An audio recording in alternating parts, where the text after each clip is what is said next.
This is Dr. David Howard in his teachings on the books of Joshua through Ruth. This is session number 22, Introduction to Judges.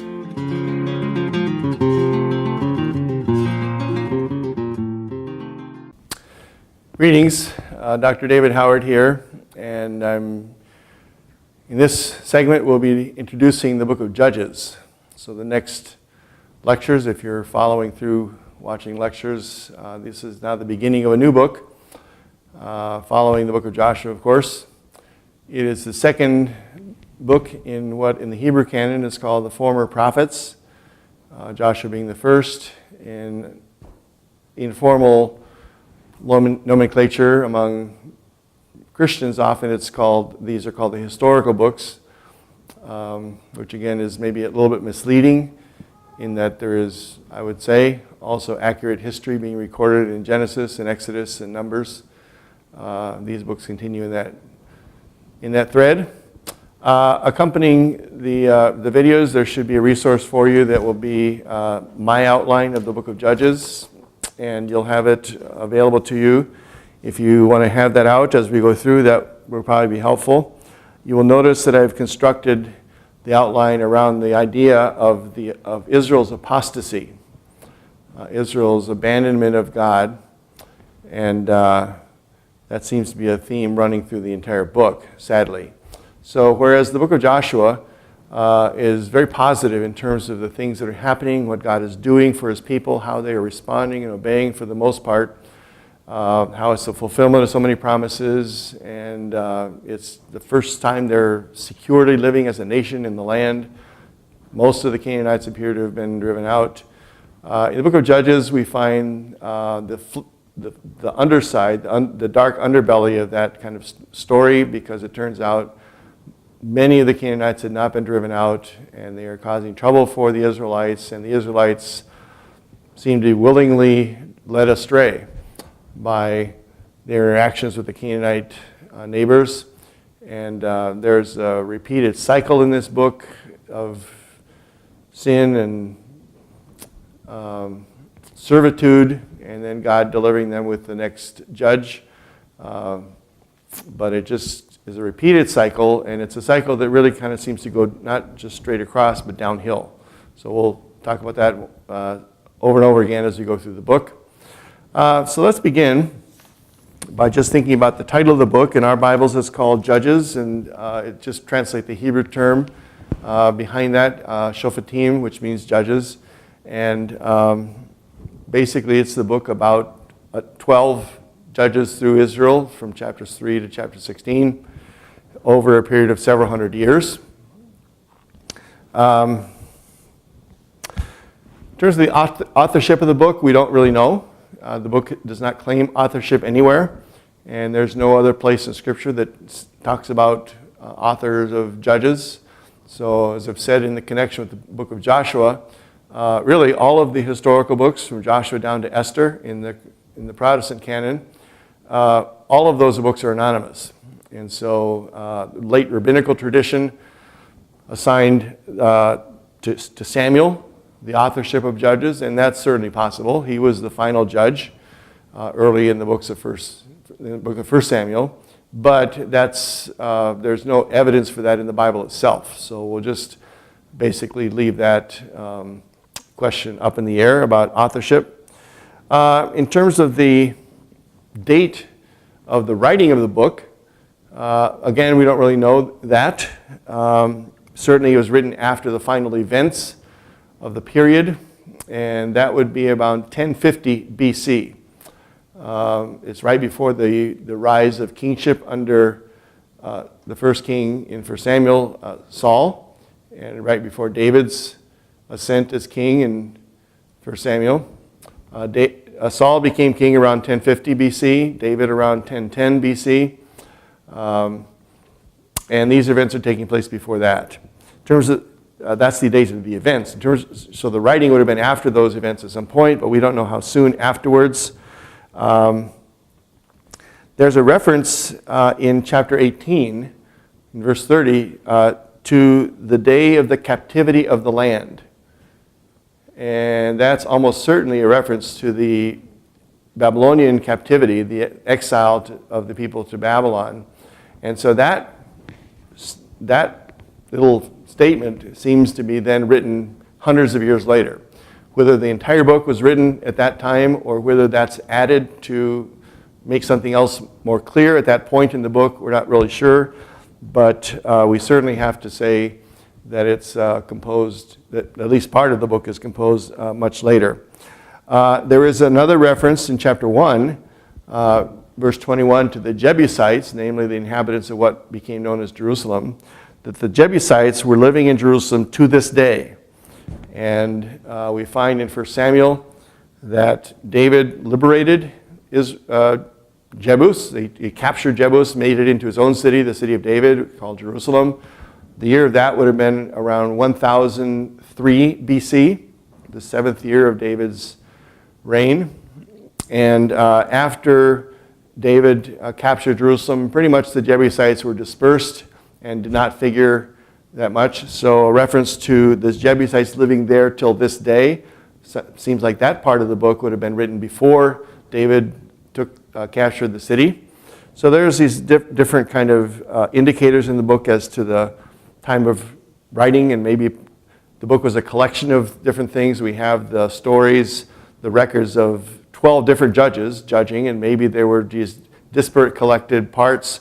There are basically two introductions to the book, chapter 1, verse 1 to chapter 2, verse 5, and then 2:6 to 3:6. And maybe those are separately. So maybe the book came together over a period of time. Again, the final form of the book, I would affirm strongly that it was done under the inspiration, guidance of the Holy Spirit.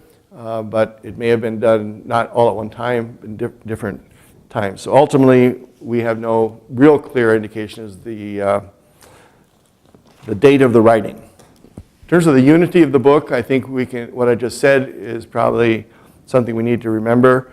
The double introduction to the book that we'll be talking about later.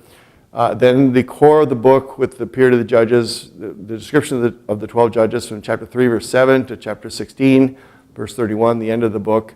And then there's these two sort of, we might even call it appendixes, chapter 17 and 18, and then 19 to 21. So the book has a different flavor depending on where we are reading in it. Many critical scholars, of course, would say that these all came together from different sources and different times. And it very well may be, but evangelicals would affirm that when it came together finally in the form that we have it, this is part of the scripture that Paul talks about. All scripture is inspired by God, 2 Timothy 3:16. And the final form of the book is what really matters, when all these things came together. And that's what the Spirit has inspired. What is the purpose of the book of Judges? I grew up in godly circles, and I read through the Bible. By the time I was in 4th grade, actually, I was encouraged to read it as a kid, and read it many times since. And in some of the circles I was growing up in, and even as a young adult, Judges, along with Joshua and other books in this section, were just seen as the history of Israel. And this is just the history, just as we'd read an American history textbook or history of the Roman Empire. Here's the history of Israel. And sort of implicit behind that kind of statement, whether it's explicitly stated or not, but implicitly certainly seems to be sometimes the idea that this is history for history's sake. Writing of history just to tell us the facts about the events in this century or that century in the life of Israel. But I would say no. All of the historical books are telling about historical events, but with a much greater purpose, and that is the purpose of showing how God works through it in history and through people, and sometimes in spite of people, sometimes against people. And so there's a much more theological purpose behind the writing of the book of Judges as well as the other books. And I think we will see that as we look at the structure and some of the specifics in the book. But But basically, I think the book is showing the consequences of disobedience to God. We have this repeated cycle going downhill. Sadly, there's more chaos and more apostasy in this book than we find in most books of the Old Testament. And so it's this downward cycle. And it is also pointing ahead to something else, which is namely the benefits of having a king in and over Israel. In this time, there's no specific centralized leader specified. We mentioned at the end of our discussions of Joshua, if you happen to have been watching those lectures, that when Joshua ascended to the position of authority after Moses, it was clear that he had been groomed from a long time before that. Through the Pentateuch, Joshua's mentioned many times as the designated successor to Moses. There is nothing like that in the book of Joshua, pointing ahead to his designated successor. And we find then in the book of Judges, everything is decentralized. There's no sort of centralized worship or leader around which to rally. And the book ends with these statements about everybody did right in their own eyes because there's no king. If you've been tracking through the lectures on Joshua, you will have remembered that we talk about the king as a centralized leader who is a model of following God, being rooted in God's word, and an example to the people. And I think the book of Judges is saying if there had been a king like the model king that God intended, and the model for that is back in Deuteronomy chapter 17, if there had been a king like that leading people in worship of the Lord, things would have been much better. So it's pointing us to the need for a king when the book tells us at the end, in those days there's no king in Israel, the result being everybody going their own way. And it takes us into the books of Ruth and then Samuel, where they actually get finally the establishment of the kingship. In terms of the place of the book of Judges in the canon, in the order of the books of the Old Testament, it fits in a logical spot. It follows the events of Joshua, and it's the next centuries. If Joshua took place at the beginning of at the end of the 1400s and into the 1300s BC, the book of Judges takes place in those several hundred years between that and the time of David and Saul and Samuel, in the middle of the 1000s BC, 1050, 1010, and so on. It's chronologically follows Joshua. It chronologically the book of Ruth begins by saying in the days when the judges judged, so that takes place during that time, and it precedes the books of Samuel. It's that way also in the Hebrew canon. The book of Ruth is not there, but in the Hebrew canon you have Joshua, Judges, and then 1 Samuel and 1 Kings.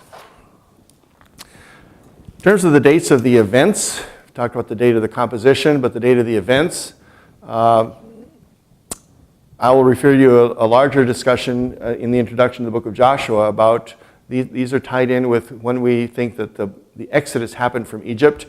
And my view is it happened probably in the mid-1400s BC, maybe 1446 is a precise date. The reason, the linchpin for that dating is 1 Kings chapter 6, verse 1, that says Solomon laid the foundations of the temple, very specifically 480 years after the Exodus from Egypt. And this happens, we know that happens in Solomon's fourth year in such and such a month, and the year would be 966, 967, 480 years back is 446. Then the 40 years of wandering in the wilderness, they're entering Canaan around 1406, 1400, and so on. So the period of the Judges is anywhere in the 14, 13, 12, 1100s BC, maybe close to a 400-year period. There are scholars, the majority view in the scholarship today is that no, the period of the Judges was much more compressed, and it was after 1200 BC when there was a great destruction and upheaval of societies all through the Mediterranean, and that the period of the Judges was to be compressed into a period of about 150 years, from about 1200 or less down to about 1050 BC. I'll say a word about the chronology in the book. If you take the numbers that are listed for every judge, and we're told for almost every judge, the judge judged the land for so many years, and the land had rest for 40 years or 80 years. If you add all those numbers up, the total is much larger than fits into the period that we know about, and especially when you begin adding the dates of Samuel and Saul and David. So whether we put the Exodus or whether we put the beginning of the period in the 1400s or late 1300s, early 1300s, or whether we put it in 1200 or later, we still have to think about the chronology is not just laying end to end the numbers in the book of Judges, because they come up to more than 500 years. It's too big to fit into that thing. So sometimes the impression we get is that the book of Judges is laid out strictly chronologically, and each judge was a judge over the entire nation. But I think that reading more carefully, it turns out the picture of the judges, some of the judges were just leading the people in a certain area of the country. And it may have been at a certain time that may have overlapped time of another judge in another part of the country. And so if we get into some of the specifics of the judges doing this or that, we will see they may be leading only a few tribes, not the entire nation. And so I think the better model is to think of the tenure of each judge overlapping with others, and we can compress it down into the time periods that we see the fixed dates of the Exodus and the times of David and Saul. There's a historical background to the book of Judges. This takes place it spans two eras in archaeological designations. They're called the Late Bronze Age and the Early Iron Age. The Late Bronze Age dates in Eastern Mediterranean to around 1550 BC down to about 1200. And this is a time of great wealth and prosperity. There's big cities, there's big public buildings, there's archaeological excavations have shown societies, not just agrarian societies, but urbanized societies, and a lot of development of tools, and society has done pretty well. We see in the book of Joshua, in the book of Numbers, the great walled cities that you see in Canaan. That's confirmed by the archaeological digs that have been done. So that all takes place down to about 1200. And then there's this mass dislocation. It's almost like the aftermath of a nuclear war. Cities are flattened, burned, all the way through the Mediterranean, not just in Canaan or land of Israel. There's mass migrations of people, displaced peoples, sort of like in the modern day, and we have people displaced by different terrorist groups and so on.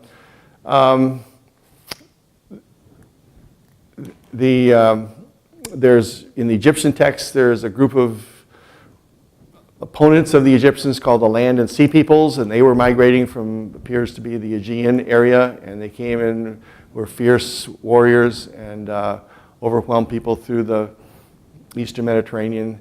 So all of that is taking place in what I would argue is the middle of the period of the Judges, around 1200 and following. And after 1200, so civilization has collapsed. You have people being dispersed into rural areas. You do not have the great cities flourishing. Society is kind of disintegrated. And it takes another 150 years or a couple hundred years for societies in the Eastern Mediterranean to begin recovering. And so you find in the Bible David and then Solomon beginning to build again Jerusalem and other places, Samaria and Megiddo. And so there's a period of about 200 years where things have been collapsed and everybody's surviving, basic bare survival in the countryside, and then they comes back. So the early Iron Age 1 is usually the designation of those 200 years. Iron Age 2 starts in about 1000 BC and goes down for several hundred years. So that's the backdrop to the book of Judges. As you can imagine, even the terms themselves, the Iron Age, there's a transition in tools from bronze tools, which are a little bit more malleable, to harder tools and more effective weapons, spears and other things, including iron chariots. in the Iron Age, but those aren't really developed until more toward the end of the Iron One period. So that's kind of the backdrop of the book of Judges, and it shouldn't surprise us because the book of Judges itself describes the chaos. It does not describe all those extra outside events. We don't have the records of those things that I've mentioned. We don't have a specific record of the big destructions around 1200, but we do have the sense of chaos all the way through this period, and it shouldn't surprise us then that behind these events are these other events that we know from outside sources, from archaeology, from literary texts, from around the Eastern Mediterranean and from Egypt. Two technological advances that would be worthy of note in the early Iron Age. One was the development of iron tools and weapons, as we've said. This allowed for more sophisticated agriculture, that people began to recover from being out in the wilderness, and also military techniques. And then secondly, there was the development of plastered cisterns that where water was stored, and they were plastered so they would hold water much longer. So this is seen for the first time archaeologically in the Iron Age one, all over Palestine. And so this freed settlements from being dependent on wells or springs or bodies of water. They could collect water almost anywhere. And that's a development toward the end of this period. Now, in terms of the opponents of Israel, in the book of Joshua, we have the Canaanites, the Amorites, the Hivites, the Hittites, and so on, usually a group of 6 or 7 nations. In the book of Judges, it's not so much, but some of those are mentioned. But the big group toward the end of the period are the Philistines. And the Philistines begin to appear for the first time as a major identifiable grouping. They lived on the southwest coast of Canaan, right on the Mediterranean, and they had 5 major cities associated with them. The Philistine territory has been excavated in the last decades, and an identifiable Philistine pottery and culture and society has been identified in that area. It appears the Philistines migrated from the Aegean area, and they settled in around 1200. Interesting, their pottery looks very much like the very refined Greek and Mycenaean pottery from the Greek islands, but it's a much more crude imitation of those. Those are finely crafted and sketched and so on. The Philistines' pottery imitates that, but in a much more crude way. It's characteristically red and black paint on it, but otherwise the workmanship is not nearly as fine as you find in the beautiful Greek kinds of things in the Mycenaean pottery from an earlier period. So that period of the 1200 demarcation is also borne out by the pottery that you find in Philistine sites.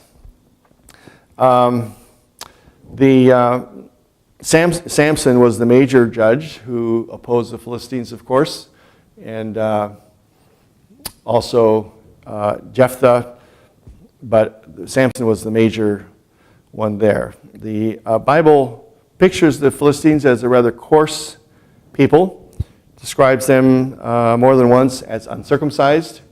Now we do know that other cultures did practice circumcision for other reasons, not necessarily as covenantal reasons. So it wasn't as if it was only Israel that practiced circumcision and then nobody else.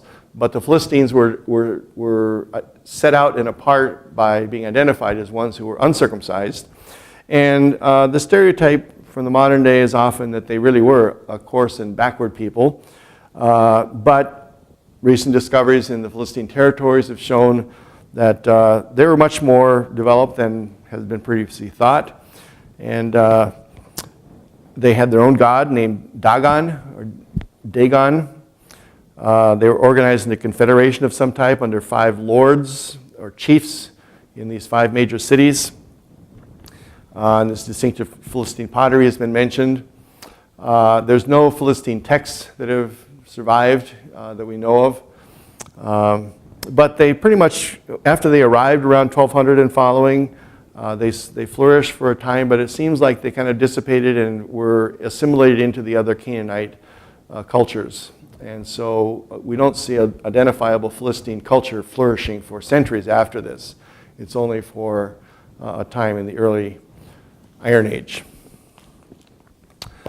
A big problem for the Israelites in the period of the Judges is the conflict between what they should have been following, their religious, spiritual beliefs in the Lord, and the conflict with the pagan gods of the Canaanites, and the tendency, the penchant that Israel had was to follow after those other gods and goddesses, and that's the recurring thing in the book of Judges. So, what was it that proved to be such an attraction? And we'll talk about that in a separate segment. Why did the Israelites continue to go over to other gods and goddesses and to embrace them? But for right now, we'll just talk about who are the major gods and goddesses of the Canaanites themselves. And the Canaanite religious system included quite a few gods. And the highest god in the Canaanite system was a god named El.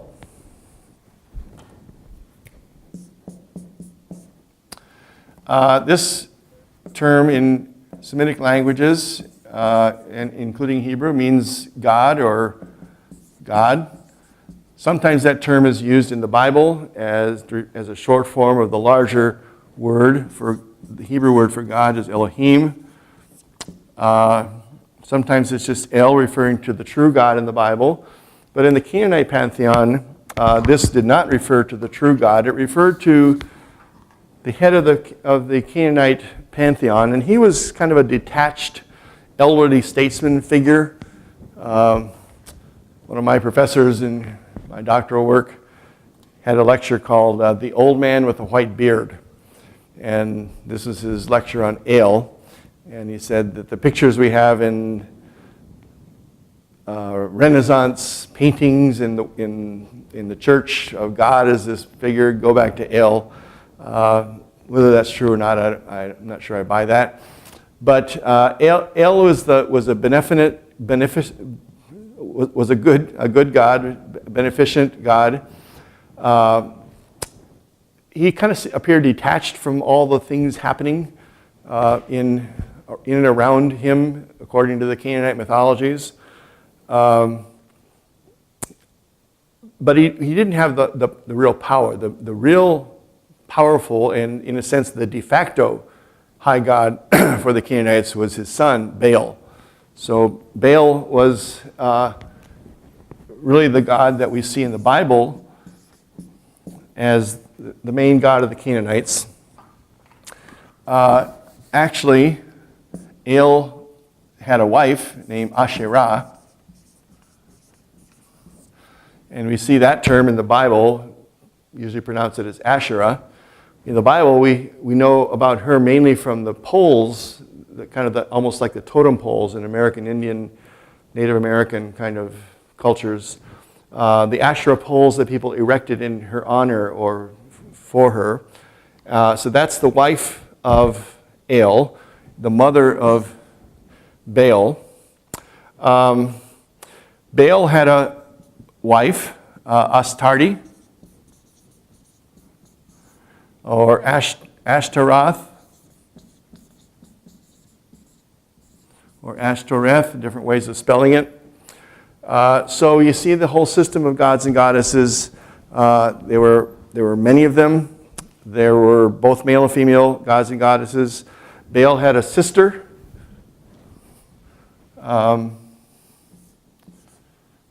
Asherah and El also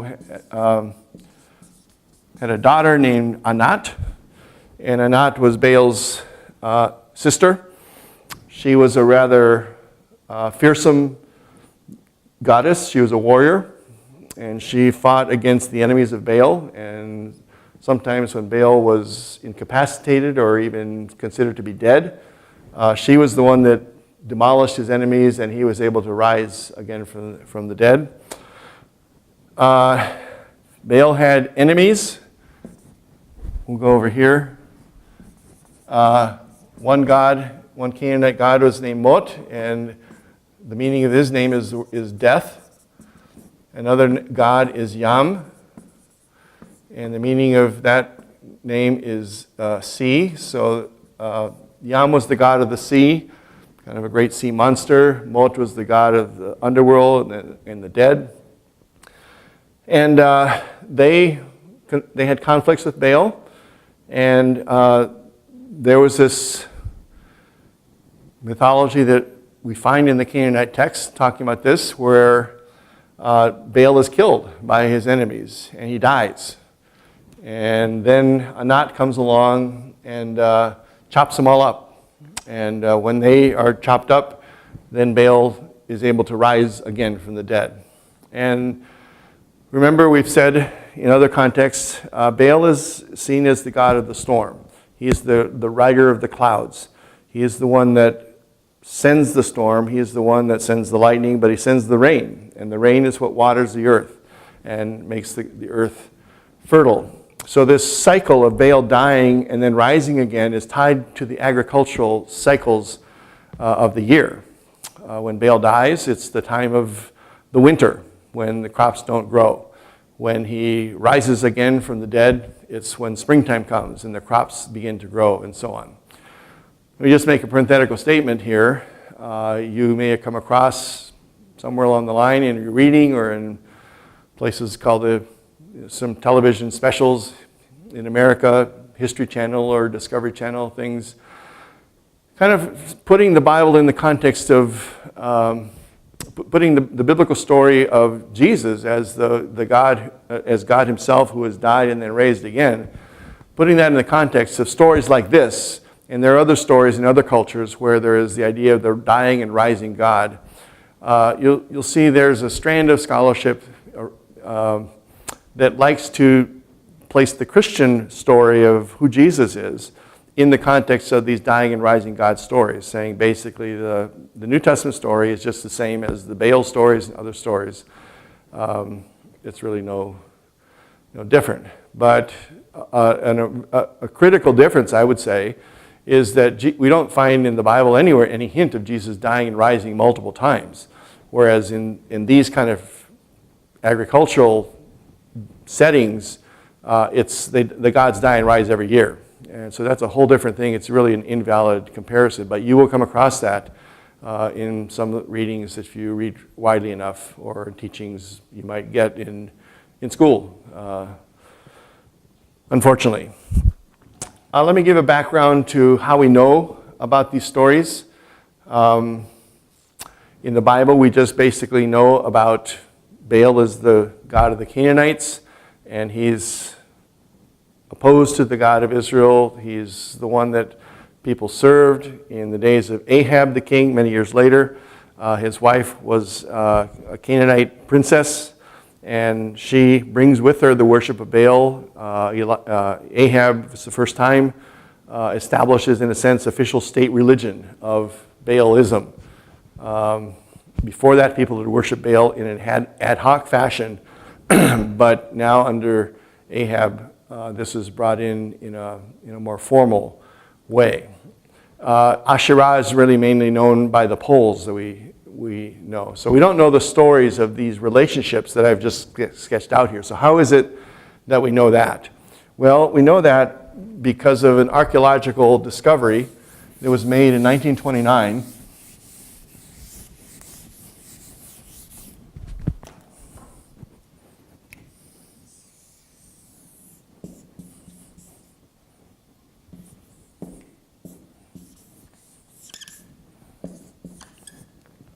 Up in what's today Syria, in northern Syria, there's a discovery that turned out to be an ancient city called Ugarit. And it's an interesting story of how this came about. There was I've mentioned earlier, I'll reiterate it here, it's scattered throughout Palestine and this area are these mounds that are layered, and they were the sites of ancient cities, usually built on a prominent hill. They are called tells. That's the Arabic word. The Hebrew word is tell. But a tell is a mound where the different layers are the different layers of a city's existence over the centuries. City was destroyed, a new city built on top of it decades later, and so it goes. And so there was, in 1929, there was a Syrian peasant farmer out in his field, plowing his field, and it was in the shadow. It was nearby one of these large tells that had never been excavated. Just was there, and it had been there for centuries. The farmer's plow hit a huge stone, damaged the plow, and as he looked at it, it turned out to be a gravestone of some type. And one thing led to another, and eventually scholars came to study this, and they began excavating, and they realized they were in a cemetery.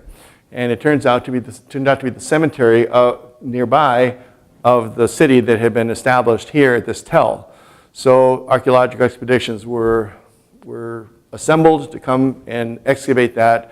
They excavated down through the levels and found this huge city, a very influential city with a royal archive of a library of thousands of tablets written in several different languages, including a language that came to be known as Ugaritic, which is similar to Hebrew, but a little different as well.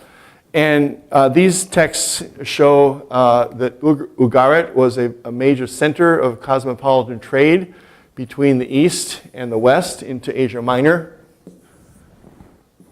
and also to the south into Canaan and also to Egypt. So it was an important commercial crossroads.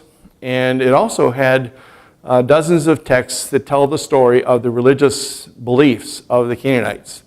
And this is where we learn, in these Ugaritic texts, this is where we learn about the more details, the fleshing out of the stories of El and Asherah and Baal and Astarte and Anat, Mot, Yam, etc.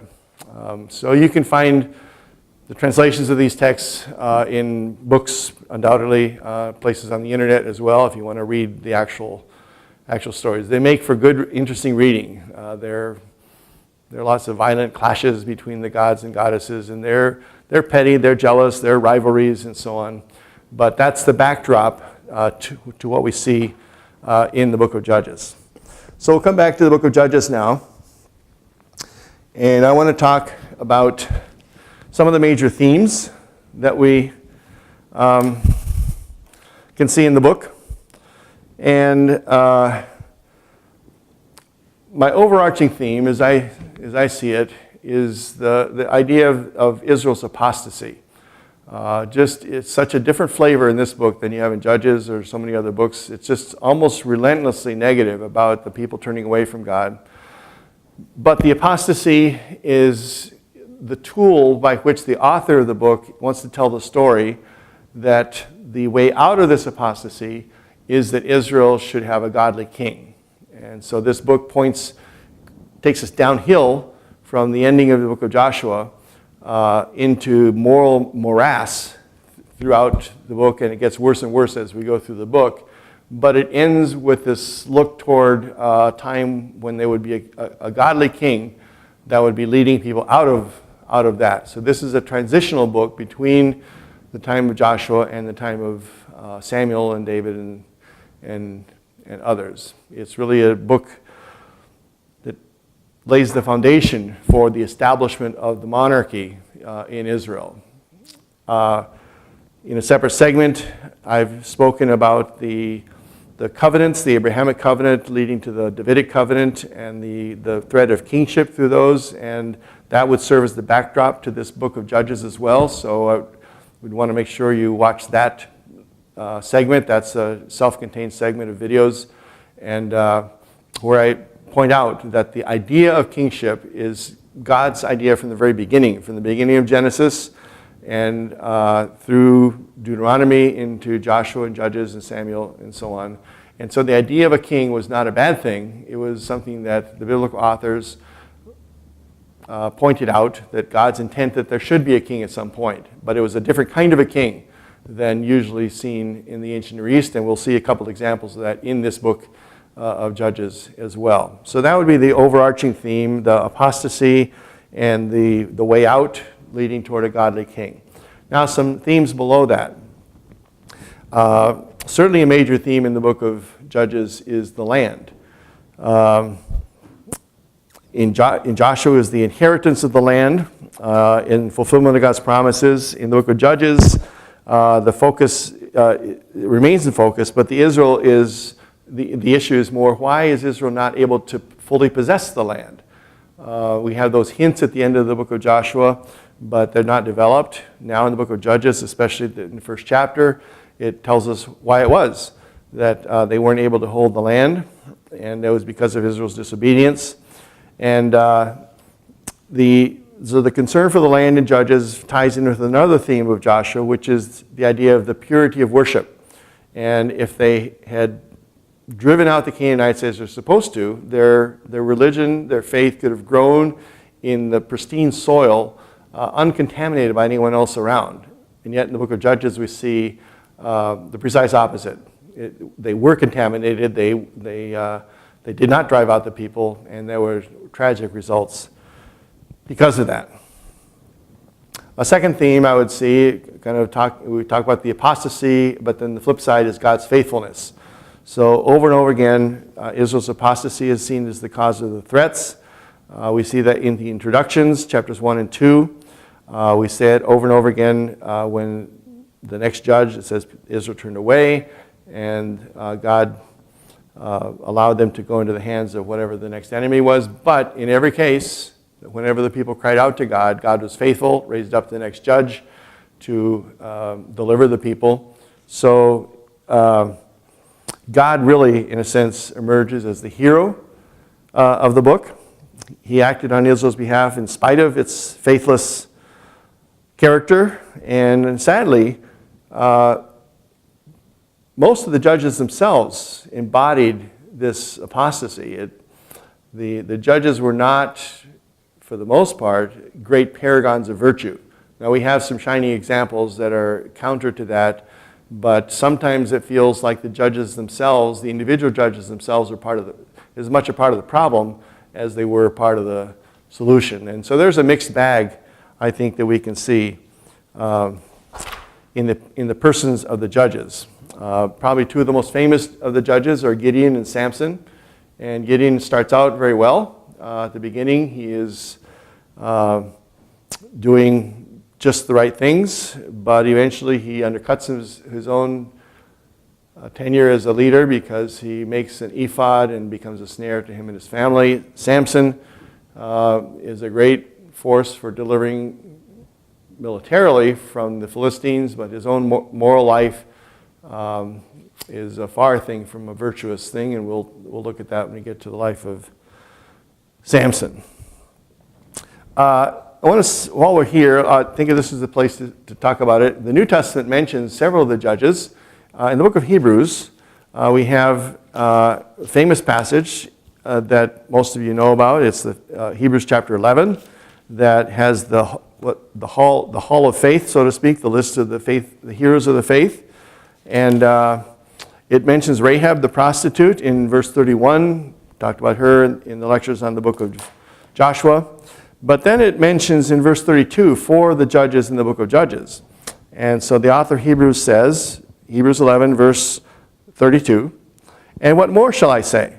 For time would fail me to tell of Gideon, Barak, Samson, Jephthah, of David and Samuel and the prophets." So it goes on quickly. But it mentions four of the 12 judges here in Hebrews 11, and they were ones, verse 33, who through faith conquered kingdoms, enforced justice, obtained promises, stopped the mouths of lions, quenched the power of fire, escaped the edge of the sword, were made strong out of weakness, became mighty. So there's a whole list of things here that it says that these heroes, these four judges, David, Samuel, the prophets as well, did all these things. And it raised them, puts them on a high pedestal. My perspective is that the book of Judges presents most of these judges in a much more negative light. It does not shrink from saying they did some positive things, but also it does not shrink from showing their shortcomings and their flaws. So how do we bring those two perspectives together? And I would say basically that the author of Hebrews is maybe focusing on sort of the final judgment on these people, that over time they accomplish God's will and so on. But the author of Judges is focusing on some of the shortcomings to make a different point, what he's trying to make.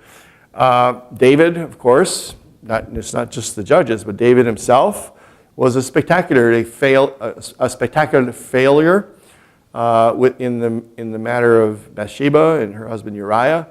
And yet the final verdict of Scripture is that he was a man after God's own heart. He was a man that composed most of the, large number of the Psalms.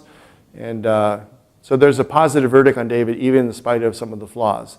And I guess I would have to point out the obvious, that if the requirement for being included in the chapter on the Hall of Faith is that you had no sin, it would be a very short chapter. There's no character that we know in the Bible, except Jesus himself, that fits that. So the author of Hebrews is trying to make a different point than the author of Judges. The author of Judges is trying to show how even the leaders themselves were debased sadly, in many significant ways. Another theme, I would say, in Book of Judges is this looking ahead to the monarchy, as we've mentioned, as part of the big theme. We'll develop that more as we look at specific passages, so we'll keep that, develop that for the end. A final two things that I want to talk about as in the introductory section is one is, what about the office itself of a judge? What were they doing? Who were judges? What kind of people were they? What was their job description, so to speak? And today we think of judges as, austere figures with black robes in the courtroom, or we see our favorite judges on TV, Judge Judy or some people like that. But what were the judges in the book of Judges doing? There is a significant text that shows us something about that in the book in Judges chapter 4. So if you turn with me to Judges 4,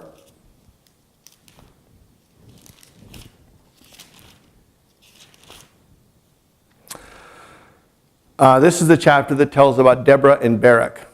And they have conflict against the Canaanites, and God gives victories and so on. But let's look at Judges 4, verses 4 and 5. It says, "Now Deborah, a prophetess, the wife of Lapidot, was judging Israel at that time." So Deborah is a judge, and what was she doing when she was judging? Well, verse 5 says, "She used to sit under the palm of Deborah between Ramah and Bethel in the hill country of Ephraim, and the people of Israel came up to her for judgment." So here it does sound like she's a judge in the fashion that we think of in the 21st century, someone to whom people come, she renders judgments and so on. But we also see in the rest of this chapter that she takes the lead in the conflict, the battle against Jabin, king of Hazor, and Sisera, the general, and they have a defeat of the Canaanites. So for most of the rest of the judges, you do not see this juridical function. We do not see this function of functioning as a judge like we would think of them. For most of the judges, what the context we know about them, at least the judges that we have actual stories about them. There are 12 judges. There are 7 of the judges we have some sort of story about what they were doing. 5 of the judges, they're called minor judges, and it just says they judged Israel for so many years, and that's pretty much it, 1 or 2 verses. But of the judges we know something more about, the 7, their primary function was the function of a military deliverer.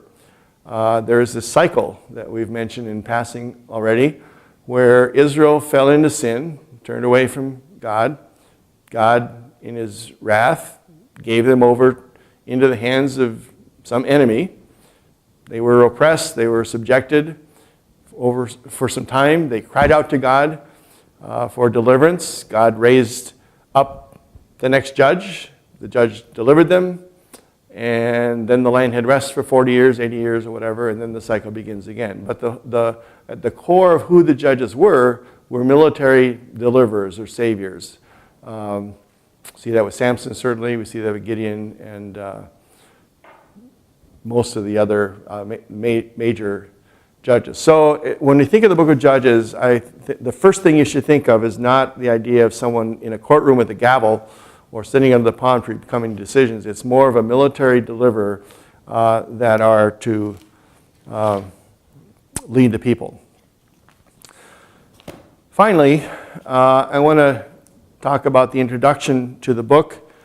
And if you have my outline, you'll see what I've done is I call the chapter 1, verse 1 to chapter 3, verse 6, the roots of Israel's apostasy. And there's really a double introduction here, chapter 1, verse 1 to chapter 2, verse 5, and then 2:6 to 3:6. And those are kind of duplicated things. And I want to talk about, especially the first one, the placement and the function of the first introduction to Joshua. So let's look at chapter 1. It says, after the death of Joshua, the people of Israel inquired of the Lord, who shall go up first for us against the Canaanites to fight against them? So notice, chronologically, this is coming right after the end of the events in Joshua, and there's no leader designated. People have to ask who's going to be the leader, and God responds, well, it shall be Judah. I think that's significant because remember there are promises to Judah made back in Genesis 49 that your brothers shall bow down before you. Judah is going to ascend to a place of prominence among the tribes, and we see that here. We see that much later when the godly kings come from the line of Judah, David and his descendants. So this is the beginning of the prominence of this tribe. We've seen in the book of Joshua the land allotment to Judah is the greatest of all the tribes, Joshua chapter 15. And it tells, and he enlists Simeon, his brother. Simeon ends up being part of the territory of Judah. And so there's a strong contrast now where we begin to see conflict between, or a contrast between the peaceful ending of Joshua and the more bellicose nature of things here. We've mentioned along the way that there seems to be complete conquests in Joshua. Joshua 10 says that when they conquered the land, they left nothing breathing. The end of chapter 11 also says something like that. But in this chapter, especially starting around verse 19 and following, or 18, Judah captured Gaza with its territory, and Ashkelon, etc. But verse 19, he could not drive out the inhabitants of the plain because they had chariots of iron. So here's the iron monopoly seems to be in the hands of the enemies of Judah, the Canaanites.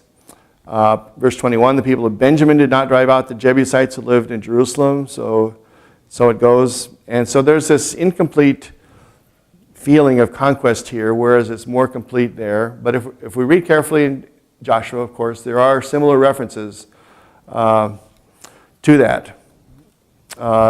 Joshua itself has already anticipated that there are some places where the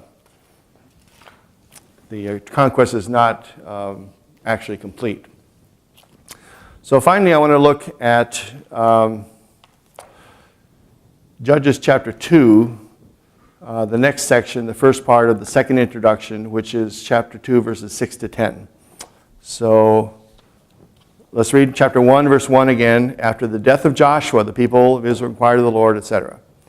But now, look at chapter 2, verse 6. It says, when Joshua dismissed the people of Israel each went to his inheritance to take possession of the land. People served the Lord all the days of Joshua, all the days of the elders who outlived Joshua, who had seen the great works. Verse 8, Joshua, son of Nun, the servant of the Lord, died at the age of 110 years. They buried him in his hometown. Verse 10, and all that generation also gathered to their fathers, and so on. And here it makes explicit the point that we had seen in the book of Joshua. Remember in Joshua, it says that the people followed the Lord all the days of Joshua and all the days of the elders who outlived them. But here in verse 10, it says, all that generation were gathered to their fathers, and there arose another generation after them, who did not know the Lord or the work that he had done for Israel. So, bang, right away, shortly after Joshua's death, there's a time of apostasy. But the question is, what's going on here? Because Joshua seems to die twice. Chapter 1, verse 1 says, after the death of Joshua, people came to Israel. Then Joshua's all of a sudden alive again. Chapter 2, verse 6, he dismisses his people, and he dies in later in that passage, verse 8. So my view is that chapter 2, verses 6 to 10 are a flashback.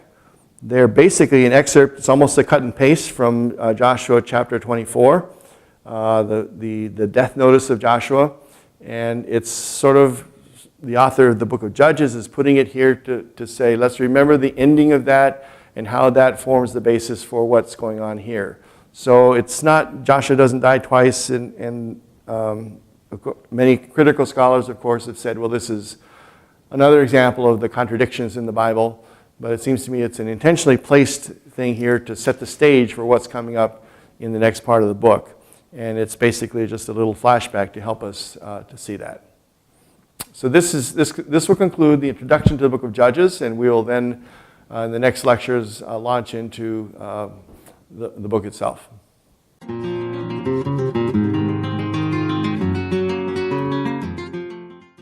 This is Dr. David Howard in his teachings on the books of Joshua through Ruth. This is session number 22, Introduction to Judges.